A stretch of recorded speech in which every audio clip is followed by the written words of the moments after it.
Se acaba de presentar el nuevo Samsung Galaxy S24 Ultra y la verdad es que lo hemos podido tocar durante unos minutos y lo hemos podido comparar con el Samsung Galaxy S23 Ultra que llevo usando durante un año. Así que os vamos a contar diferencias, en qué se parecen.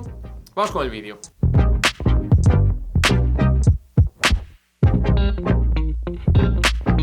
Antes de nada, comentaros que tenemos en la caja de descripción varios enlaces a nuestros amigos de Android for All, donde os van a contar cosas del S24 Ultra, donde también os van a ampliar la información de esta comparativa y el lanzamiento del S24 Ultra en nuestra página web, para que le echéis un vistazo a todo lo que podáis necesitar. Y ahora vamos a empezar ya muy rápido el diseño, y hay pequeños cambios, pero sí que es cierto que son lo suficientemente interesantes como para entender que el S24 Ultra es un buen paso respecto al Samsung Galaxy S23 Ultra, por lo menos para algunos usuarios. Para empezar, lo que hemos hecho es que Samsung ha eliminado esas curvas en la pantalla, algo que a muchos usuarios no les gusta, y ahora tenemos una pantalla recta, algo que agradecerán muchísimos usuarios. Por lo demás, no hay grandes diferencias, y si ves los dos dispositivos desde lejos te será muy complicado diferenciarlos, porque lo cierto es que se parecen mucho, módulo de cámara, forma, tamaño, pero sí que hay pequeños cambios. Lo primero, cuando enciendes la pantalla hay diferencias en los marcos. El S24 Ultra tiene unos marcos más reducidos, además de que el marco inferior es mucho más estrecho, lo cual se agradece, y son completamente simétricos los 4 márgenes laterales de la pantalla. Y es algo que poco a poco Samsung ha ido definiendo, redefiniendo, refinando, como queráis decir, y se agradece, ¿vale? Era un punto de esos que no entendíamos en la gama premium algunos fabricantes, y aquí Samsung al fin ha llegado ahí. Y otro de los cambios es el uso de titanio. No solo podía ser Apple la que iba a usar titanio, sino que Samsung también quería llegar, y tenemos acabado en titanio en el dispositivo, en lo que es el marco. Esto nos cambia algunas cosas, tanto en las sensaciones en la mano, con un material de metal mate, como también el peso. No tanto el peso total, que hay unos pequeños gramos de diferencia, de hecho en las especificaciones finales no las hemos visto, pero en mano tampoco se notan. Lo que sí que parece que hay es una diferencia en el equilibrio. Si yo cojo el S23 Ultra por el medio, el dispositivo claramente cabecea hacia la zona de arriba, ¿vale? Hacia donde están las cámaras. Y en el S24 Ultra me ha dado la sensación, de hecho he hecho la prueba in situ, de que no tanto. Y eso lo que lo hace es más cómodo, y sobre todo para aquellos usuarios que a veces lo intentamos usar con una mano, que somos así de osados, pues bueno, tenemos esa intención. Son pequeños cambios, pero hay que reconocer que son lo suficientes como para entender que hay un salto, una evolución, esos márgenes, ese material, un dispositivo que se siente mejor, la pantalla recta. No es mucho, pero sí que creo que es lo suficiente para muchos usuarios, y para entender que el mercado ha llegado a un punto de madurez que es difícil que haya cambios entre dos generaciones.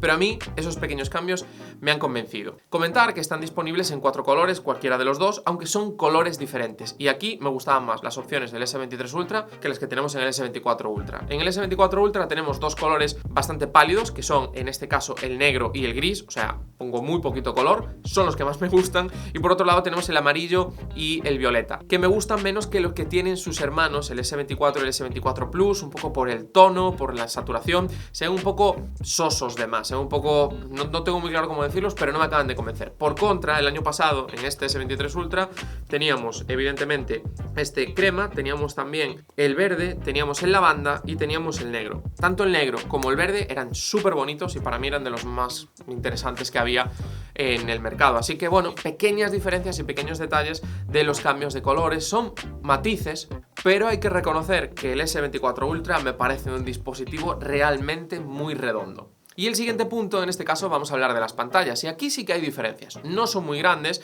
de hecho si te fijas tenemos una pantalla de 6,8 pulgadas en los dos dispositivos. Los dos utilizan la tecnología Dinámica AMOLED 2X. Los dos tienen una tasa de refresco variable de 1 a 120 Hz y los dos tienen resolución QHD. ¿Cuál es la diferencia? Y es que en este caso el Samsung Galaxy S24 Ultra tiene un brillo máximo de 2600 nits frente a los 1750 nits que tenía este Samsung Galaxy S23 Ultra. La realidad es que con los dos en la mano, en un entorno controlado, con luz interior como estaba en este caso en las pruebas, no hay muchas diferencias, y si no activas el brillo extra prácticamente son iguales, e incluso con el brillo extra tampoco había muchos grandes cambios. Lo que pasa es que todos estos dispositivos funcionan con ese pico de brillo cuando tienen un brillo exterior muy alto, porque si no entienden que no tiene sentido gastar por gastar. Si de hecho se veían perfectos cualquiera de los dos a la mitad de brillo, ¿qué sentido tiene llegar hasta el 100%? Así que esas diferencias. Vista en directo no hay muchas diferencias. Para muchos el gran cambio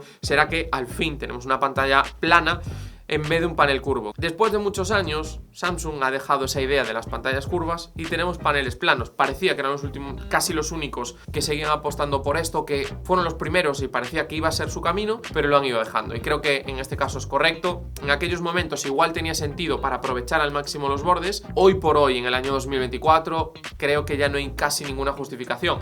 En algunos modelos sigue siendo cómodo, pero no es para nada lo habitual. Cuando hablamos del hardware, lo cierto es que no tenemos grandes diferencias. Tenemos la evolución natural del año, Snapdragon 8 generación 2, y este año en el S24 Ultra Snapdragon 8 generación 3. Dejamos más o menos en la misma memoria RAM, 12 GB, tenemos opciones de 16, tenemos 256 GB de almacenamiento base, no hay grandes diferencias, así que en este caso son básicamente los mismos dispositivos. Cuando hablamos de la potencia, pues habrá que ver, parece que el Snapdragon 8 generación 3 es algo más potente, parece que tenemos un poquito de mejor eficiencia energética, pero por ejemplo en este caso tenemos la misma batería, 5000 mAh en los dos, y la misma carga rápida, 45 vatios. Además, la misma carga inalámbrica, 10 vatios, y la misma carga inalámbrica reversible. Son dos dispositivos que en esencia se parecen mucho. El mercado ha llegado a un punto de que las evoluciones son pequeñas y evidentemente no iba a ser de otra manera. En el Samsung Galaxy S24 Ultra tenemos Android 14 con One UI 6.1, mientras que en el Samsung Galaxy S23 Ultra lo tenemos, pero vamos a tener menos actualizaciones. Es normal, es un dispositivo más viejo, así que no le íbamos a exigir a Samsung que llegara hasta ahí. No puede actualizar todos los dispositivos hasta el mismo punto, porque si no los de hace 2 años los actualizaría, no tiene sentido. Vamos a tener un año menos de actualizaciones, o 2, porque Samsung ha modificado un poco su política de actualizaciones y cada año, en este caso, da un poco más. Y ahora vamos a hablar de las cámaras, y aquí viene uno de los cambios que yo personalmente no me esperaba y que sí que hemos tenido. Por un lado, en este caso mantenemos el mismo sensor principal, son 200 megapíxeles. Samsung ha dicho que ha mejorado y creo que va a haber un mejor reconocimiento del HDR y una mejor interpretación de algunas escenas con rango dinámico, lo cual es positivo porque era quizás una de las cosas raras que tenía el S23 Ultra. Después tenemos un sensor gran angular de 12 megapíxeles, el mismo sensor. Lo único que Samsung nos ha prometido es mejora de rendimiento en situaciones, bueno, en la mayor parte de situaciones por más potencia, por una mejor inteligencia artificial, etcétera, etcétera, etcétera. Mantenemos un sensor de 3 aumentos, teleobjetivo corto de 10 megapíxeles, y también tenemos la misma cámara delantera de 12 megapíxeles. Y dices, pero Rubén, me has dicho que hay diferencias, ¿dónde están? Pues las diferencias están en un teleobjetivo que pasamos de 10 aumentos a 5 aumentos, pero ojo, pasamos de 10 megapíxeles a 50 megapíxeles.